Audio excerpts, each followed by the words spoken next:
Java Shell, a programmer's birth. Hello friends, good to see you back. So आज का हमारा programme है palindrome number या string. इसका मतलब क्या होता है दोस्तों? अगर कोई भी नंबर और स्ट्रिंग है, अगर हम उसे ऑपोजिट कर दें तो भी आंसर उसका वही रहे। हमें चेक करना है कि जब वो रिवर्स हो तो फिर वो सेम नंबर हो। जैसे कि अभी मैं आपको शो करूंगी, ये देखिए, जैसे ये नंबर है 121, इसे हम पैलिंड्रोम कहेंगे। कि अगर आप इसका उल्टा भी देखिए तो ये 121 ही है, या फिर 1331, इसका उल्टा भी 1331 ही होता है। इसे पैलिंड्रोम नंबर कहते हैं। और अगर स्ट्रिंग में देखा जाए तो जैसे नितिन, अगर आप इसे उल्टा करके देखेंगे तो भी ये नाम सेम रहेगा। या फिर कोई आप रेंडमली भी ले सकते हैं, XCX। अगर आप इसे उल्टा करके देखेंगे तो इसे पैलिंड्रोम ही कहेंगे, पैलिंड्रोम स्ट्रिंग कहेंगे। अगर कोई पैलिंड्रोम नहीं है तो वो है, अब ये पैलिंड्रोम नहीं है बिकॉज इसमें जो 3 और 2 का जो सिमिलैरिटी है वो डिफरेंट है। तो अब हम इस पे प्रोग्राम स्टार्ट करते हैं फ्रेंड्स। Let's start. और बिल्कुल उसी तरीके से जैसे मैंने आपको लास्ट टाइम बताया था इन स्फीयर इंजन। ओके, तो फ्रेंड्स अब हम अपना प्रोग्राम स्टार्ट करते हैं। पहले हम एक नंबर के लिए टेस्ट करेंगे, क्या जब भी हम कोई इनपुट नंबर डालेंगे तो वो हमारा पैलिंड्रोम नंबर है कि नहीं है। उसके लिए हम वर्क करेंगे। सबसे पहले हम अपनी स्कैनर क्लास यूज़ करेंगे ताकि हमें यूज़र से इनपुट मिल जाए। Scanner SC is equal to new. जैसे ये एक इनबिल्ट क्लास है friends, I want to repeat it again. और हम इसका ऑब्जेक्ट बनाते हैं और इसमें उसका फंक्शन कॉल करते हैं जो इनपुट वेरिएबल का है। ध्यान रखें हम स्फीयर इंजन यूज़ कर रहे हैं, हमें अपनी स्पेलिंग्स और हर एक सिंटेक्स को बहुत ध्यान से देखना है बिकॉज इसमें आप लेटर को छोटा या बड़ा अपनी मर्जी से नहीं लिख सकते। अगर क्लास है तो आपको लेटर बड़ा ही लिखना पड़ेगा। अब हम इसका एक वेरिएबल बनाते हैं जिसमें हम इस ऑब्जेक्ट को स्टोर कर सके। Int number is equal to SC, जो ऑब्जेक्ट है हमारा। नेक्स्ट इंट हम जो यूजर से ले रहे हैं, और ये रहा हमारा फंक्शन कि जो भी आ रहा है वो एक नंबर वेरिएबल में स्टोर हो जाए। I hope I am clear. अब हम वो नंबर्स वो कुछ और डिफाइन करेंगे पैरामीटर्स, जैसे कि इंट हमें एक रिवर्स नंबर चाहिए, उसको हम डिफाइन कर देंगे int reverse is equal to 0। हमें क्योंकि एक रिवर्स नंबर फाइंड करना है कि वो क्या बनेगा, वो सेम बनेगा या डिफरेंट बनेगा, इसीलिए हमने उसको एक डिफाइन कर दिया है, वो 0 से किया है। फिर हमें एक और वेरिएबल लेना पड़ेगा टेम्प, जिसमें हम अपना नंबर स्टोर करवाएंगे जो नंबर हमारे यूजर ने इनपुट किया है, ताकि जो भी चेंजेस हो वो उससे नंबर इफेक्ट ना हो। अगर सपोज हमने टेम्प लिया है उसका नाम, तो वो टेम्प वाला वेरिएबल है वो चेंज हो बट नॉट नंबर, बिकॉज हमें एट द एंड नंबर और रिवर्स को कंपेयर करवाना है। इसीलिए हमने एक और वेरिएबल ले लिया जिसे हमने टेम्प का नाम दिया है। और हमें एक रिमाइंडर वेरिएबल चाहिए, वो मैं आपको बताऊंगी कैसे हमने इसको सॉल्व किया है। अब मैंने आपको पहले भी बताया था कि हमें टेम्प जो है एक वेरिएबल लेना है जिसमें हमें वो नंबर स्टोर करवाना है जो यूजर ने डाला। ये हमने स्टोर करवा दिया। अब हम अपनी व्हाइल लूप लेंगे और लिखेंगे कि जब तक टेम्प 0 के इक्वल नहीं है तब तक ये लूप चले। हमारा जो टेम्प है वो क्या है, सपोज हमने 121 डाला, वो 121 है, और अगर वो 0 नहीं है तब तक ये लूप ये चले। अब ये इसके अंदर हम अपना वो पैटर्न लिखेंगे। देखिए दोस्तों, इसे फाइंड करने का एक ही तरीका है कि जैसे अब हम व्हाइल लूप चलाएंगे तो सबसे पहले तो हमें इसका रिमाइंडर चाहिए जो हमने ऊपर डिफाइन किया है। कि रिमाइंडर क्या हो उसको कैसे निकलेगा, जो हमारा टेम्प वेरिएबल है उसका मॉड्यूलस, उससे रिमाइंडर निकलता है फ्रेंड्स, उसका मॉड्यूलस निकालेंगे डिवाइडेड बाय 10। जो भी उसका मॉड्यूलस आएगा, मतलब जो रिमाइंडर आएगा, वो हम क्या करेंगे, हम अपने रिवर्स नंबर में स्टोर करा देंगे।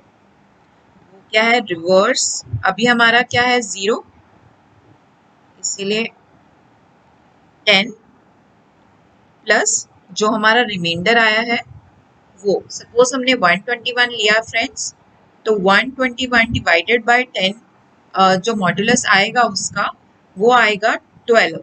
ओके, वो उसका रिमाइंडर आएगा। तो जो रिमाइंडर है वो इधर जाके प्लस हो जाए।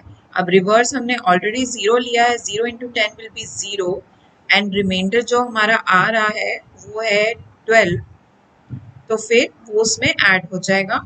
अब हम टेम्प देखते हैं कि हमारा टेम्प का आंसर क्या आ रहा है। Temp will be temp divided by 10।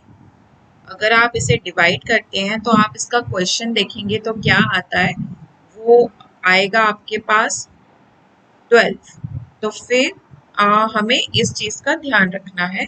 तो जैसे जैसे ये कंडीशंस आएंगी फ्रेंड्स, वैसे वैसे आपको सॉल्व करना पड़ेगा। मैं आपको थोड़ा सा मैथमेटिकल इसकी वो भी करके दिखाऊंगी कि how this thing is solving. Let me show you. ये देखिए फ्रेंड्स, पहले हमारा नंबर था ये, हमने ये देखा कि अगर तो ये नॉट इक्वल टू 0 है तो ट्रू आया, तो इसका रिमाइंडर कितना आ गया, 1।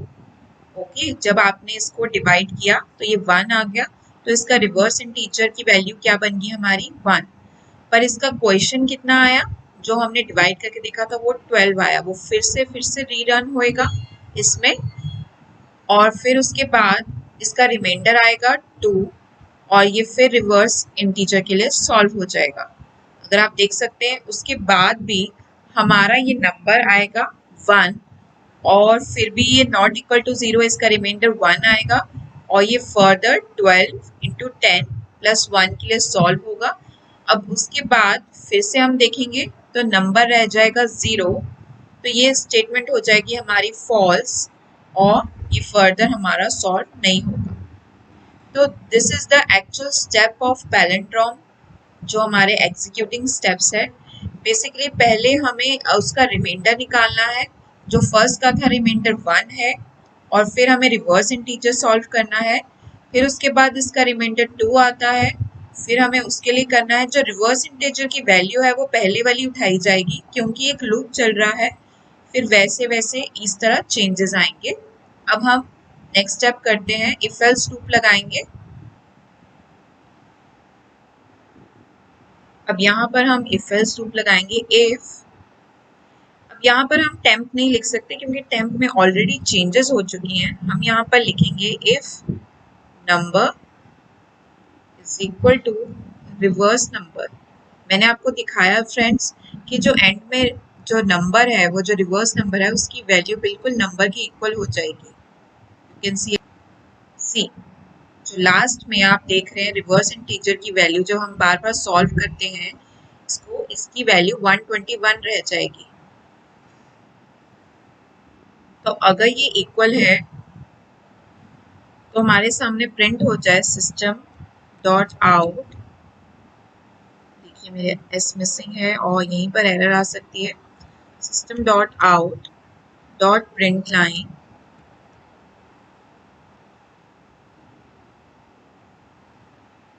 Palindrome number.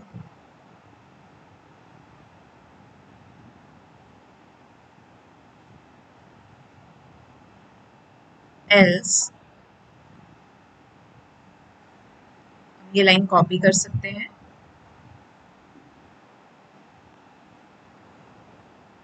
ब्रैकेट्स का ध्यान रखिए फ्रेंड्स।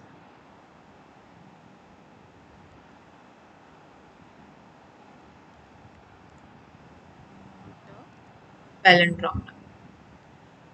अब फ्रेंड्स हम इसमें इनपुट एक वैल्यू देंगे, जैसे यहाँ पर 1321 है, आप चाहे तो 1331 के लिए चेक कर सकते हैं। Let's see the output. पहले हम चेक करेंगे कोई एरर्स ना हो, और नहीं है, और ये हमारा पैलिंड्रोम नंबर था इसीलिए कोई आउटपुट में एरर नहीं आई। अब हम 2 लिखेंगे यहाँ पे और फिर से रन करेंगे, तो हमारा output not a palindrome number आना चाहिए। See answer is not a palindrome number. तो नंबर के लिए हमने ये कोडिंग की है।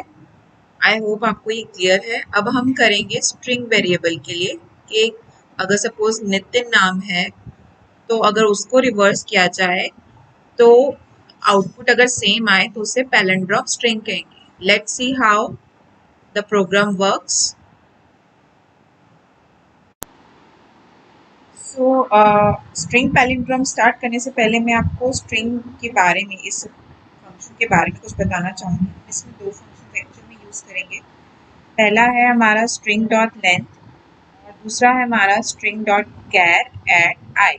तो इसका बेसिकली यूज़ क्या है, सपोज हमारा वर्ड है नितिन, ओके, और हम देखेंगे इसमें लेंथ क्या है, what is the length of the string. तो फिर हम उसे कैसे डिनोट करेंगे, 1n 2i 3t 4i and 5n। तो बेसिकली इसका आंसर क्या होगा, 5। जो इसकी लेंथ है हमारे पास वो 5 आती है। फिर आता है हमारा second function string dot char at i. ये बेसिकली हमारी इंडेक्स वैल्यू कि इसकी पर्टिकुलरली इंडेक्स वैल्यू क्या है, ये एक एरे की तरह है। तो वो कैसे डिनोट की जाती है, जो इसमें फर्स्ट लेटर होता है उसमें 0, उसको 0 बोला जाता है, मतलब इसमें जो फर्स्ट n है उसे 0 कहा जाएगा, i को 1, t को 2 and another i 3 and last n को 4 कहा जाएगा। तो ये 2 फंक्शंस का यूज होता है और मैंने बताया आपका यूसेज। अगर मुझे इस लेंथ पर आया तो ये 5 है, अगर मुझे यहाँ पर आई छोड़कर अगर 1 लिख दिया है स्ट्रिंग डॉट कैर एट आई कि मुझे 1 नंबर वाला लेटर पता चले तो कितना होगा, तो मैं इसमें लिखूंगी आंसर आएगा मेरे पास आई। अगर मैं यहाँ पर 2 के लिए लिखूंगी 2, then the answer will be T. तो इस तरह से ये चीज़ें ऑपरेट होती है फ्रेंड्स। ये थी स्ट्रिंग पैलिंड्रोम में होने वाले 2 फंक्शंस का मेजर रोल। और अब हम अपने प्रोग्राम की तरफ चलते हैं।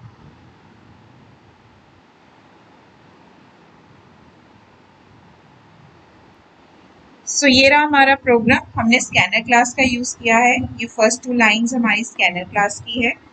और जो हमने सेकंड आप देख सकते हैं, हम पहले इंटीजर वैल्यू के लिए नेक्स्ट इंट लिखा करते थे, जबकि जब हम स्ट्रिंग वर्ड यूज़ करते हैं तो sc डॉट नेक्स्ट लाइन लिखते हैं। बाकी इसके दोनों की यूसेज बिल्कुल वैसी है जैसे हमने पहले डिस्कस किया था। एक हमने वहाँ पर रिवर्स को 0 लिया था इन आर अर्लियर प्रोग्राम, इसमें हम एम्प्टी स्ट्रिंग लेंगे ताकि जो भी हम अपनी लूप्स के थ्रू आंसर निकालेंगे उस स्ट्रिंग का तो वो इसमें फिल होती जाए। वो कैसे होएगी, हम अपना फॉर लूप लगाएंगे कि जो एस लेंथ है, अगर आप देख सकते हैं फ्रेंड्स कि हमने स्ट्रिंग लेंथ -1 क्यों ली है, क्योंकि जो हमारी इंडेक्स वैल्यू है कि जो हम चाहते हैं कि 1 करके इसका ये करेक्टर जो है वो आगे हो जाए, रिवर्स हो जाए, तो हम ऑब्वियसली इसकी इंडेक्स वैल्यू पे बिलीव करेंगे, जो करेक्टर स्पेस पे वर्क करेंगे। और करेक्टर पे काम करने के लिए हमें ये वाले फंक्शन की रिक्वायरमेंट है। और इसमें फॉर लूप में हम क्या लिखेंगे, जो इसकी एक्चुअल लेंथ है, जो आई होना चाहिए is equal to string dot length -1। क्यों, क्योंकि हमें इन चीज़ों पे वर्क करना है, इसकी इंडेक्स वैल्यू पे वर्क करना है। तो अगर आप इन दोनों को कंपेयर करेंगे तो वो एक कम है इससे, और हम इसी तरह इसको ऑपोजिट रिवर्स में लेकर जाएंगे। और उसके बाद जो हमारी कंडीशन होगी वो होगी जब तक ये ग्रेटर देन और इक्वल टू 0 है, और साथ ही माइनस माइनस, पहले 4 हम चाहेंगे 4 आए आगे, देन 3, देन थर्ड की value, then second value, then first value and then 0। तो इस तरह ये स्ट्रिंग रिवर्स हो जाएगी। Let's see in our program. ये आप देख सकते हैं हमने फॉर लूप में आई एस डॉट लेंथ -1 ली है और greater than is equal to 0 और आई माइनस माइनस। अब हम चाहेंगे ये जो रिवर्स स्ट्रिंग है जो एम्प्टी थी हमारी, इसमें क्या हो, रिवर्स एम्प्टी कॉन्कैटिनेट हो जाए। Plus S dot char at i, जो आई की वैल्यू होगी वो क्या है, लेंथ माइनस वन, जितनी भी होगी। अगर सपोज हमारे 5 है, लेंथ 5 है, तो 4 से शुरू हो जाए, फोर्थ वैल्यू से शुरू हो और फिर माइनस माइनस करते करते वो उसमें ऐड हो। तो क्या होगा, पहले एन प्लस, कॉन्कैटिनेशन में हमने कोई स्पेस नहीं दी, इसीलिए जब भी वो आउटपुट आएगा वो इकट्ठा ही आएगा। उसके बाद ये तो हमारी थी एक स्ट्रिंग को रिवर्स करने का प्रोसेस। इसके बाद हमें अपना बेसिकली पैलिंड्रोम चेक करना है फ्रेंड्स। और पैलिंड्रोम चेक करने के लिए हमें देखना है कि अगर रिवर्स स्ट्रिंग की वैल्यू हमारे स्ट्रिंग से मैच करती है तो आ जाए आंसर हमारा palindrome, otherwise not a palindrome. अब हम इनपुट में चेक करेंगे, इनपुट पे कोई वैल्यू देंगे, let's see some different value, madam, और इसे रन करेंगे।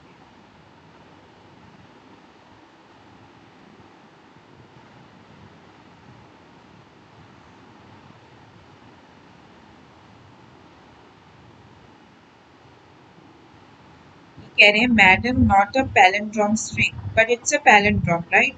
सो हो सकता है कोई एरर हो, we have to check it. अगर स्ट्रिंग हमारी रिवर्स से इक्वल है, फ्रेंड्स हमें एक ये फंक्शन भी लगा कर देखना चाहिए, एस डॉट इक्वल्स, अगर रिवर्स के इक्वल है तो, अगर ये इक्वल है तो इस तरह हो, otherwise let's see with this function run.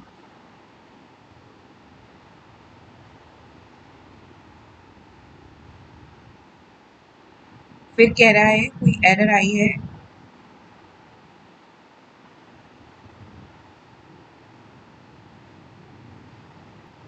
Bracket error,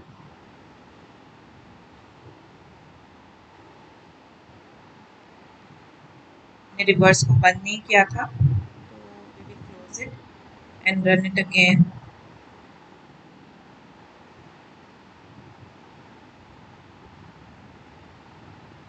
ये देखिए अब आ गया है मैडम पैलिंड्रोम स्ट्रिंग। देखिए जो पहले हमने यहाँ पर यूज किया था वो इंटीजर्स के लिए वैलिड है, पर जब स्ट्रिंग के लिए जब हम कुछ चेक करते हैं हमें इस फंक्शन की जरूरत पड़ती है, एस डॉट इक्वल्स, हम इसमें कंपैरिजन शो करते हैं और ब्रैकेट में हम जिससे कंपेयर करना है हम उस वेरिएबल का नाम लिख सकते हैं।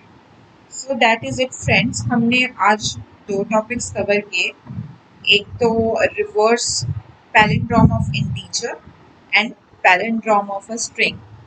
Thank you. Keep watching my videos. Keep updated your information. Thank you. Please subscribe my page. See you soon. Take care. Bye bye. Please don't forget to like, subscribe, and share my page.